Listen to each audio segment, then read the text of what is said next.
제가 블로그에 최근에 석사를 마치고 석사 후기를 썼어요. 그러고 나서 다양한 질문들이 있어서 한번 공유를 해보려고 합니다.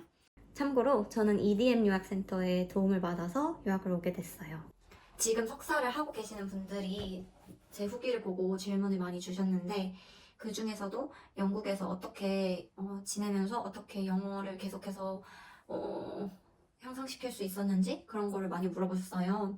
제가 후기에 썼듯이 10월에 수업을 시작했는데도 계속 늘지 않는 영어 때문에 엄청 스트레스를 받았었거든요.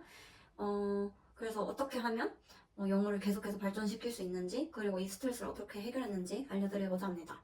저는 무조건 어디 워크숍이나 어떤 수업이나 수업 외의 것도 어떤 회의나 참여할 수 있는 게 있으면 무조건 참여하라고 말씀드리고 싶어요.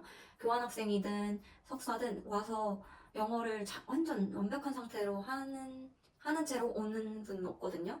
저는 일단 처음에 요가를 해야겠다. 몸이 좀 굳어서 요가를 해야겠다 해서 요가 어휘나 아니면 신체 부위에 대한 어휘를 늘릴 수 있겠다 싶어서 요가 강의를 일주일에 한 번씩 가게 됐고요. 그게 한 2달 정도 갔었나?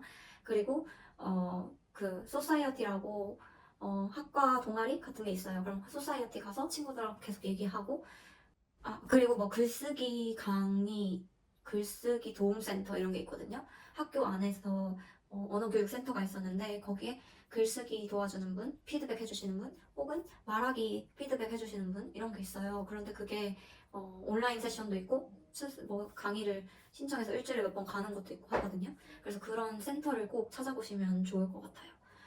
제가 특히 힘들었던 부분은 약간 북쪽에서 오신 분이 있거든요. 영국은 지방마다도 악센트가 엄청 심하잖아요. 그래서 북쪽에서 오신 분들 악센트는 되게 이해하기가 어렵더라고요. 스코틀랜드에서 오셔서. 그래서 스코틀랜드에서 하는 유튜브 같은 거 좀 찾아보고 그렇게 계속 듣기를 더 하려고 했던 것 같아요. 일단은 듣기를 못하면 뭔가 내가 이해를 못하니까 나만 다른 세상에 있는 것 같고 계속 자괴감이 들거든요. 그래서 일단 듣기 먼저, 악센트 먼저 좀 자연스럽게 되면 그래도 뭔가 자신감이 붙고 정신적으로 괜찮은 것 같다는 생각이 들어요. 어쨌든 와서 영어 배우려고 온 거니까 일단 여기서 잘하겠다는 엄청 잘해야 한다는 그런 부담을 없는 게 더 좋은 것 같아요. 일단은 그것 때문에 더 자괴감이 들면 눈물만 계속 나오고 힘들거든요. 네, 그래서 그런 얘기를 해드리고 싶었고 그리고 특히 저는 도시계획이나 도시공학 수업이기 때문에 팀플이 좀 있는 편이었어요. 완전 팀플 베이스는 아니었지만 디자인이 아니라서 이번엔 도시계획으로 왔거든요. 그래도 팀플이 있으면 어떡하나 이런 생각이 들어요. 그런데 그래도 어차피 전공에 대한 어휘나 아니면 전공에 대한 지식이 어느 정도 있는 상태면 팀플에서도 무리가 없다고 생각이 들어요. 그리고 무조건 자기 생각이 있으면 말해야지 안 그러면 답답해서 못 견디거든요. 그래서 어떻게든 얘기를 하거나 아니면 뭐 문서라도 작성을 해서 친구들한테 얘기를 전달을 하면 마음이 특히 더 편해지실 거라고 생각이 들어요. 수업 강의 방식이 어떤가요? 이 교환학생 분이 질문을 주셨는데 어떤 날은 렉처가 있고 어떤 날은 세미나가 있어요. 그래서 렉처는 강의를 그냥 일방적으로 듣는 방식이고 세미나는 우리가 직접 얘기를 하는 방식인데 그래서 이거에 대해서 이런 질문 우리 이번에 뭐 올림픽 공원 설립에 대한 강의를 들었잖아. 그거에 대해서 너희들의 의견을 듣고 싶어. 이런 자료를 줄 테니까 조사를 해와 하고서 세미나 시간에 수업에 들어가면 1시간 내내 이 질문에 대해서 어떻게 생각하는지 이 주제에 대해서 어떻게 생각하는지 그렇게 계속 서로 더 얘기할 수 있는 시간을 줘요. 그런데 또 이제 영국인들 사이에 끼어 있으면 어떻게 말도 못하고 이렇게 하잖아요. 근데 말 천천히 해도 알아들은 친구들은 다 그 삐급해서 너 의견 좋은 것 같다 이렇게 하거든요.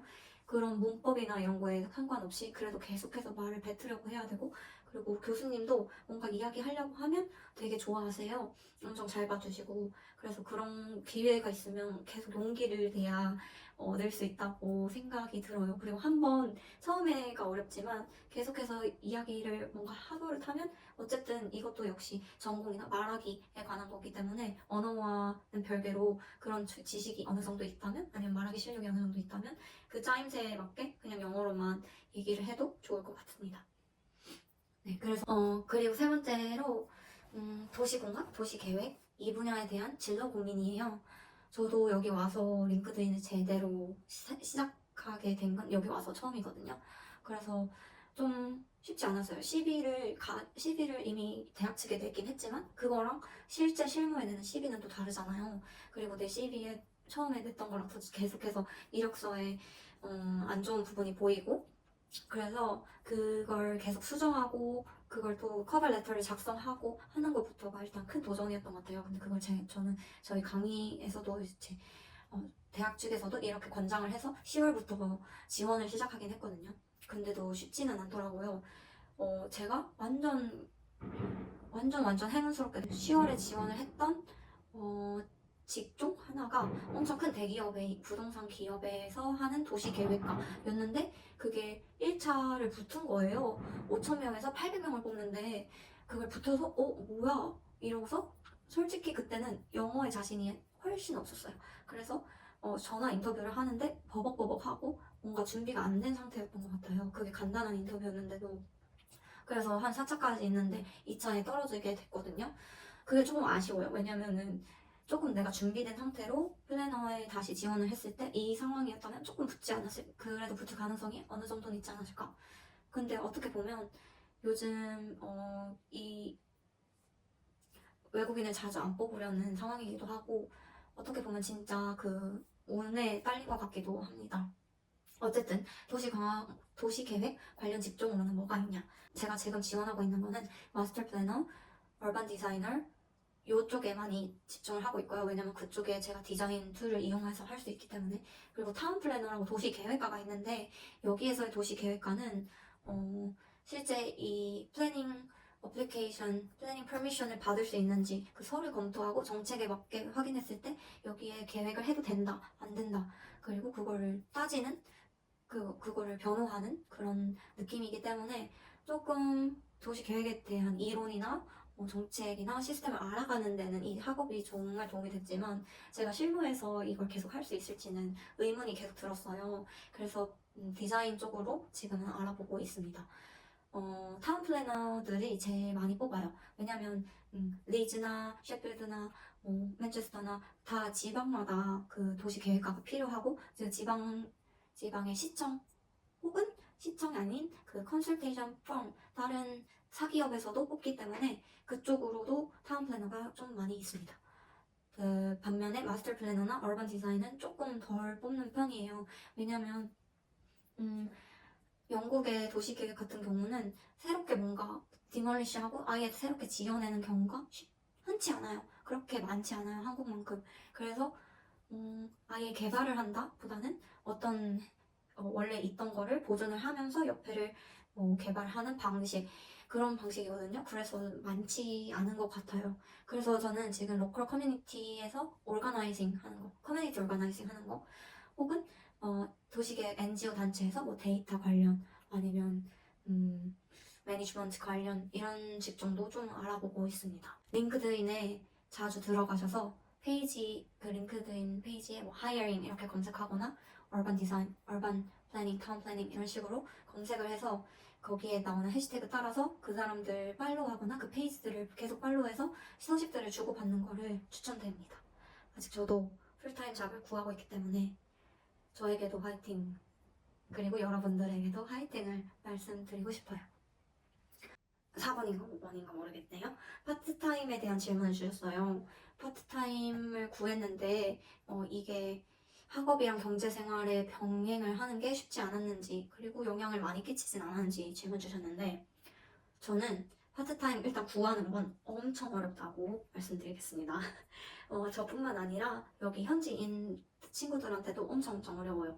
10월부터 6월 전까지는 구직 활동을 계속했다는 거 플러스 저는 한국어 과외를 조금씩 했었습니다. 제가 지금 알바로 카페 알바를 하고 있잖아요. 카페 알바를 하고 있거든요. 그런데 카페 알바도 저 포함해서 200명 가까이 지원을 했었대요. 그런데 그 중에서 2~3명이 뽑힌 거거든요. 그만큼 대학 들어가는 것보다 오히려 훨씬 더 어렵다는 생각이 들 정도로 진짜 치열합니다. 특히 셰필드에는 국제 학생들이 많기 때문에 그리고 학생들이 몰리는 시즌에 이제 알바를 구하게 되기 때문에 알바 잡기가 쉽지 않습니다. 다행히 저는 카페 알바 경력이 있었어서 그거를 좀 사용을 했던 것 같고, 혹은 뭐 제주도에서 한 달 살기를 했던 적도 있거든요. 호스텔에서 스태프로 일하면서. 그래서 그것도 좀 도움이 됐던 것 같아요. 만약에 석사로 오셨는데 알바를 구하신다. 그러면 서비스직이라면 서비스직 CV를 따로 만드십시오. 예를 들면 제가 학위적으로 아니면 오피스 어시스턴트를 여러 번 했다. 이게 카페 알바에 완전 도움이 될까요? 제가 뭐 석사를 했고 석사에서 뭐 이런 연구를 했고 전혀 도움이 안 됩니다. 그래서 이거는 됐다 치고 다른 거 내가 디자인 툴을 이용할 수 있다. 그리고 내가 서비스직 이런 걸 해봤다. 이런 걸 잘한다. 내 성격이 어떻다. 이런 거를 좀 더 내세울 수 있는 이력서를 따로 만드시길 추천드립니다. 경제생활 병행은 제가 20시간만 일했어요. 학생 기간 동안, 학기 기간 동안은 주 20시간이 한계예요. 그래서 주 20시간만 일했고, 그 학기가 끝난 이후 제가 논문 작성하고 학업 학기가 아예 끝나는 게 9월 30일이었어요. 그래서 10월부터는 40시간까지, 주 40시간까지 일할 수 있었기 때문에 지난주에는 주 33시간을 일했었거든요. 그래도 신체적으로는 좀 힘듭니다. 학업이랑 병행하실 때는 자기가 갓생을 산다. 나는 이걸 다 할 수 있다는 각오로 하셔야 돼요. 저는 다행히도 학기 수업이 끝난 건 5월이고 6, 7, 8, 9 이렇게 일을 했어요. 그래서 논문 기간 동안은 학교에 가야 하는 시간이 없었기 때문에 조금 심리적으로 너무 괜찮았던 것 같아요. 네.